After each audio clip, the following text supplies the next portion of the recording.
But he was not just any young lad. Nay, nay, he was one of a different sort. Unique in his ways. Walking a different path. Choosing the road less traveled. Not conforming to the accepted fashions of the day. Somewhat odd, but in a nice way. He was a nerd. A real geek. A totally unacceptable life form in today's teenage society. However, at the appointed time, he rose and went to school. Now, being a student at a new school in a strange land, the young lad was a bit timid and shy. So not wanting to attract undue attention to himself, he carefully and quietly made his way through the hallways. Chancing upon a group of fair maidens gathered in discussion around the local watering hole, the young lad determined to reach out and perchance make new friendships. So, putting on his best smile, he stretched out his hand of friendship and introduced himself. But alas, his hopes of fitting in and finding new friends were but with laughs and mockery from the fair maidens.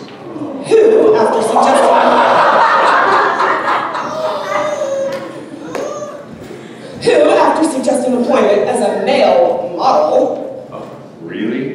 poster child for losers of the world, Right. left him to sweep up his shattered self-confidence.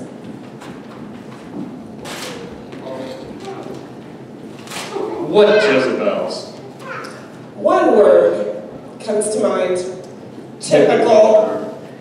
While the young lad was attempting to piece back together his self-confidence, A group of teachers came passing by. the young lad thought to himself, surely among the leaders of this educational institution, I will be able to find a kind and sympathetic heart.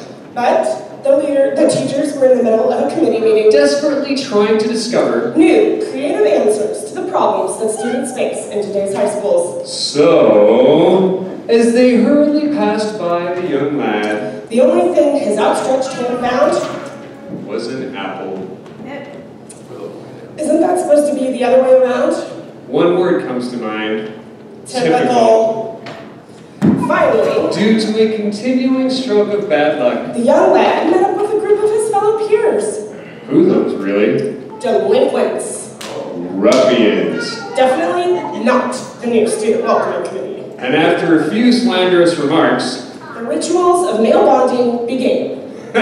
they annihilated him. Beat him to a pulp. They mercilessly stripped him of all his self-worth, his self-confidence, and pride. Not to mention his lunch money, too.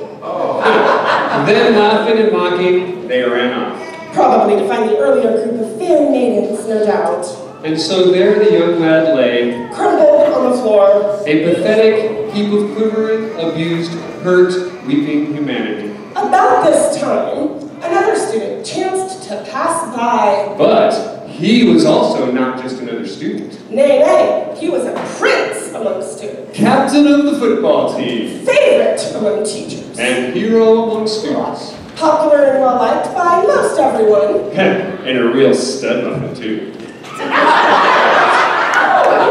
And while he was still a ways off, He saw the young lad. sitting helpless, hopeless, and friendless as a crumbled, quivering, weeping pile of humanity. And then, a strange thing happened.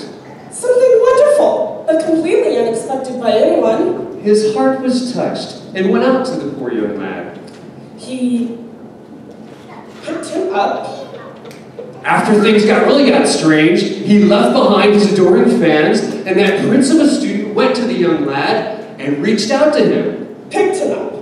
Then he brushed him off Helped him piece back together his shattered self-confidence. and helped him with his self-worth, Called him his friend. and even gave him his own lunch money.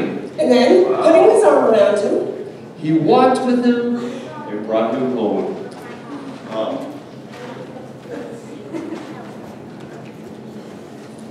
and Jesus said to the man, "Who do you think was a neighbor to the young lad?" And he said, the one who showed him mercy. "Very good," Jesus replied. "Go and do thou likewise."